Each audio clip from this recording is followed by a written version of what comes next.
Ravi Varma was one of the most celebrated realistic painters of India. His grand oil paintings of India's ancient glory delighted turn of the century Indians, and his mass reproductions through oleograph reached out to the Indian population in an unprecedented scale. He was born on April the 29th, 1848, in the princely estate of Travancore, modern-day southern Kerala. Ravi Varma belonged to a family of scholars, poets, and artists. As only a small boy, he filled the walls of his home with pictures of animals, acts, and scenes from his daily life, which, through irked domestics, were noted by his uncle Raja Varma as the signs of a blossoming genius. Varma was patronized by Ayiyam Thirunal, the then Maharaja of Travancore, and began formal training thereafter. He learned the basics of painting in Mudarai. Later, he was trained in water painting by Rama Swami Naidu and in oil painting by Dutch portrait artist Theodor Jenson. Ravi Varma had been using the indigenous paints made from leaves, flowers, tree bark, and soil, which his uncle Raja Varma prepared for him. His first set of oil paints was brought from Madras after noticing a newspaper advertisement. Excited and nervous, he handled the paints he had waited for a long time. Varma's next dilemma was learning to paint.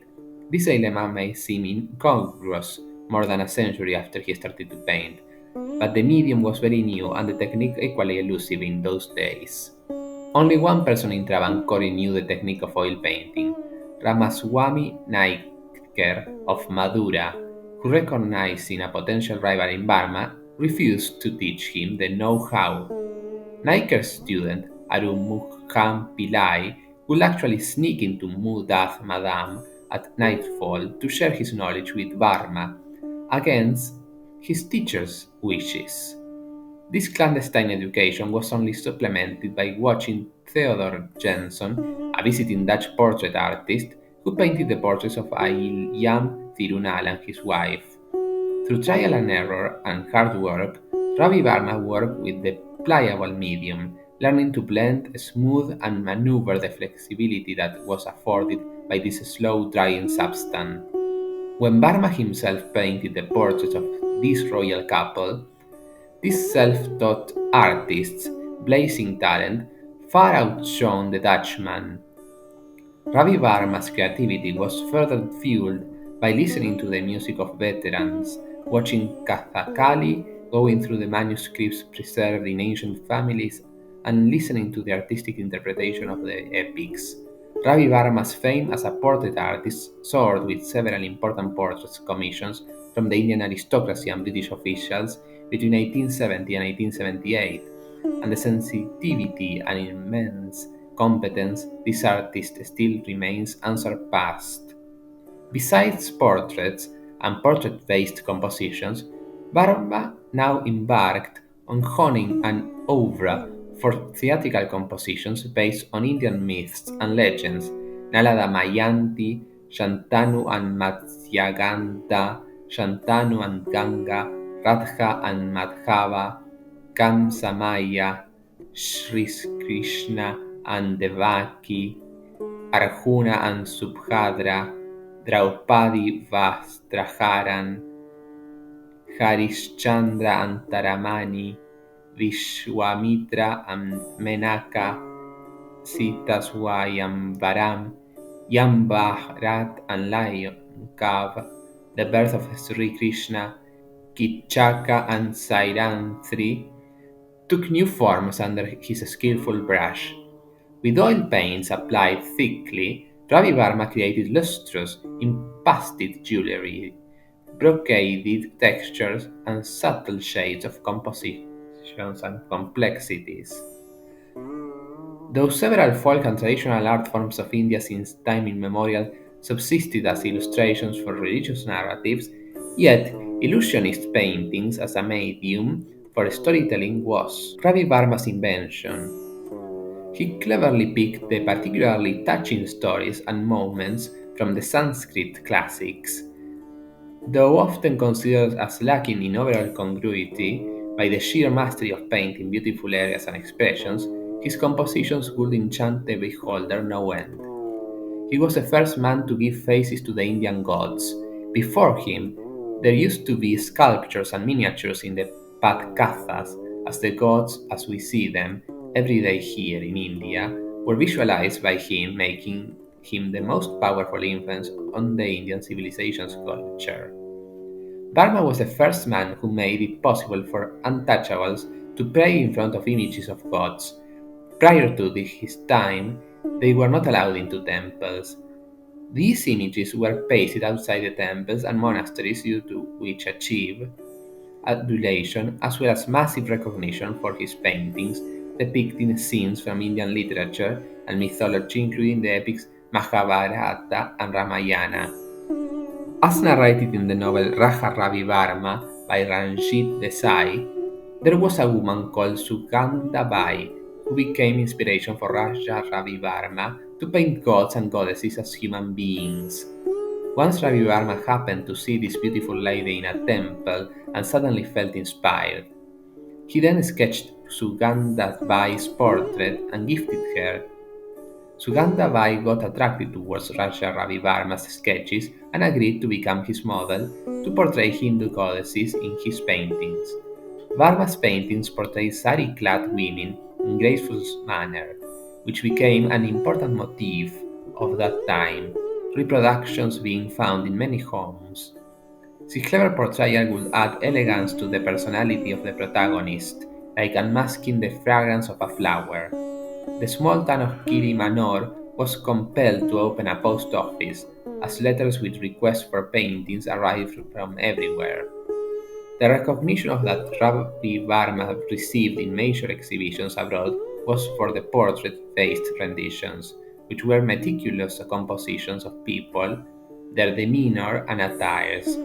These works finely blended the elements of the early Tanjore custom of painting Nayikas, the feminine emotions being the central theme, and the graceful realism of European masters. In 1873, he won the first prize at the Madras Painting Exhibition, and he became a world famous Indian painter after winning the 1873 Vienna exhibition. Though not really qualified for the title of a Raja, when an imperial citation happened to come across in the name of Raja Ravi Varma, the name stuck and stayed. Varma received widespread acclaim after he won an award for an exhibition of his painting at Vienna in 1873. Varma's paintings were also sent to the World's Columbian Exposition held in Chicago in 1893, and he was awarded 3 gold medals. He traveled throughout India in search of subjects. He often modeled Hindu goddesses on South Indian women, whom he considered beautiful. Ravi Varma is particularly noted for his paintings depicting episodes from the story of Dushyanta and Shakuntala and Nala and Damayanti from the Mahabharata. Ravi Varma's representation of mythological characters has become a part of the Indian imagination of the epics. He is often criticized for being too showy and sentimental in his style, but his work remains very popular in India. Many of his fabulous paintings are housed at Lakshmi Vilas Palace, Vadodara. Apparently, on the advice of the then Dewan of Travancore, T. Madhava Rao, Ravi Varma started a lithographic printing press in Ghatkopar, Mumbai, called the Ravi Varma Pictures Depot in 1894, and later shifted into Malavli near Lonavala, Maharashtra in 1899. Ravi Varma was convinced that mass reproduction of his paintings would initiate millions of Indians to real art. For photolithotransfer, the Pictures Depot relied on Falke's engraving and printing, whose proprietor, Jundiraj Govind Falke, became famous as Dada Saheb of Indian cinema a few years later. The press was managed by Varma's brother.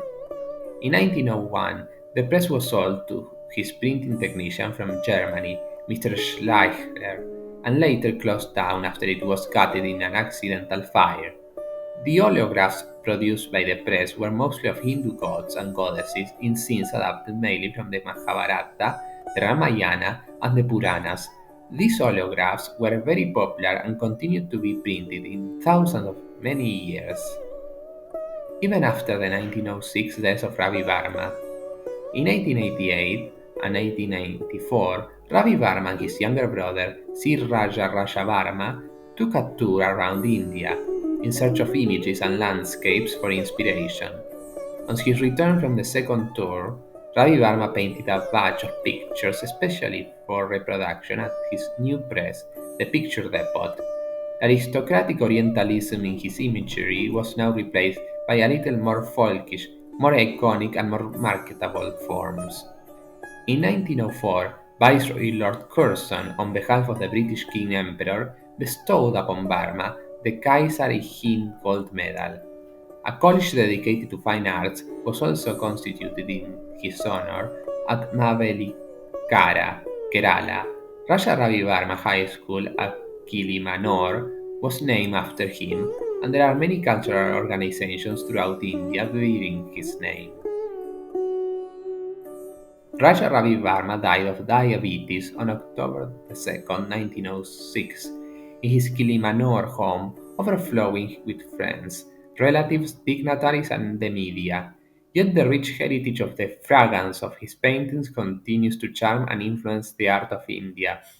In 2013, the crater Varma on Mercury was named in his honor. Considering his vast contribution to Indian art, the government of Kerala has instituted an award called Raja Ravi Varma Puraskaram, which is awarded every year to people who show excellence in the field of art and culture.